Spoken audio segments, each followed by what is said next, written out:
September 16 ozone ദിനം. Ozone പാളിയുടെ സംരക്ഷണത്തിൻ്റെ പ്രാധാന്യം ജനങ്ങളിലെത്തിക്കാൻ September 16 ozone ദിനമായി ആചരിക്കുന്നു. 1994 മുതലാണ് ഐക്യരാഷ്ട്ര സംഘടന ഓസോൺ ദിനം ആചരിച്ചു തുടങ്ങിയത്.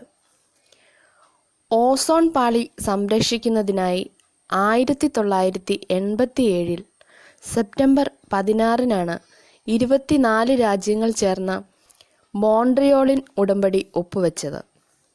ഓസോൺ പാളിയിൽ സുഷിരങ്ങൾ ഉണ്ടാക്കുന്ന രാസവസ്തുക്കളുടെ ഉൽപ്പാദനവും ഉപയോഗവും കുറയ്ക്കുകയാണ് ഉടമ്പടിയുടെ ഉദ്ദേശ്യം. ഇതിനെ തുടർന്നാണ് ഈ ദിവസം ഓസോൺ ദിനമായി ആചരിക്കുന്നത്. ഓസോൺ എന്ന വാതകം ഉണ്ടെന്ന് ആദ്യം കണ്ടുപിടിച്ചത് സ്വിറ്റ്സർലൻഡിലെ ബേസൽ സർവകലാശാലയിലെ പ്രൊഫസറായിരുന്ന ക്രിസ്റ്റ്യൻ ഫ്രീഡിച്ച് ഷോൺബെയ്ൻ എന്ന ജർമ്മൻകാരനാണ്. 1839 ഇത്. അന്തരീക്ഷത്തിൽ 10 കിലോമീറ്റർ മുതൽ 50 കിലോമീറ്റർ വരെ ഉയരത്തിൽ ഓസോൺ കാണപ്പെടുന്നു. ഓസോൺ പാളിയാണ് സൂര്യനിൽ നിന്ന് ഭൂമിയിലേക്ക് പ്രവഹിക്കുന്ന അപകടകാരിയായ അൾട്രാവയലറ്റ് രശ്മികളെ ആഗിരണം ചെയ്ത് ജീവജാലങ്ങളുള്ള ഈ ജൈവമണ്ഡലത്തെ സംരക്ഷിക്കുന്നത്. ബ്രിട്ടീഷുകാരനായ GMB ഡോബ്സൺ ഓസോണിൻ്റെ ഘടനയെയും ഗുണങ്ങളെയും പറ്റി മനസ്സിലാക്കി. അദ്ദേഹം സ്പെക്ട്രോഫോമീറ്റർ വികസിപ്പിച്ചെടുത്തു. ഇതുപയോഗിച്ച് അന്തരീക്ഷ പാളിയായ സ്ട്രാറ്റോസ്ഫിയറിലുള്ള ഓസോണിനെ അളക്കുവാൻ സാധിക്കും. 1928 1958 ഇടയിൽ അദ്ദേഹം ലോകവ്യാപകമായി ഓസോൺ നിരീക്ഷണ കേന്ദ്രങ്ങളുടെ ശൃംഖല സ്ഥാപിക്കുകയുണ്ടായി.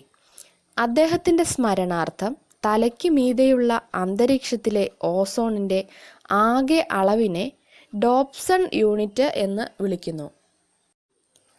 അന്തരീക്ഷത്തിൻ്റെ മുകൾ തട്ടിൽ കാണപ്പെടുന്ന ഓസോൺ സൂര്യപ്രകാശത്തിലടങ്ങിയ അൾട്രാവയലറ്റ് രശ്മികളെ ഭൂമിയുടെ ഉപരിതലത്തിലെത്തുന്നതിനെ തടയുന്നു. അതായത് ഒരു കുട പോലെ ഭൂമിയെ സംരക്ഷിക്കുന്നു. എന്നാൽ അന്തരീക്ഷത്തിൻ്റെ താഴ്ന്ന ഭാഗത്തെ ഓസോൺ ജന്തുക്കളിലെ ശ്വസന വ്യവസ്ഥയ്ക്ക് ഹാനികരമായ വാതകമാണ്.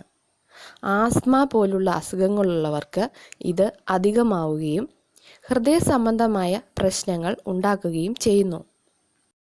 ഓസോൺ പാളിയുടെ നാശനം മനുഷ്യൻ നേരിടുന്ന പ്രധാന വിപത്താണ്. നൈട്രസ് ഓക്സൈഡ്, നൈട്രിക് ഓക്സൈഡ്, ഹൈഡ്രോക്സിൻ, അറ്റോമിക ക്ലോറിൻ, ബ്രോമിൻ എന്നിവ ഓസോൺ പാളിയുടെ നാശനത്തിന് കാരണമാകുന്നു. കൂടാതെ വിമാനങ്ങൾ പുറന്തള്ളുന്ന ബ്ലാക്ക് കാർബൺ ഓസോണിനെ ബാധിക്കുന്നതായി ഇന്ത്യൻ ശാസ്ത്രജ്ഞർ കണ്ടെത്തിയിട്ടുണ്ട്. റെഫ്രിജറേറ്റർ, എയർ കണ്ടീഷൻ ഇവയിൽ നിന്ന് പുറന്തള്ളുന്ന ക്ലോറോഫ്ലൂറോ കാർബൺ ഓസോണിന് നാശമുണ്ടാക്കുന്നു.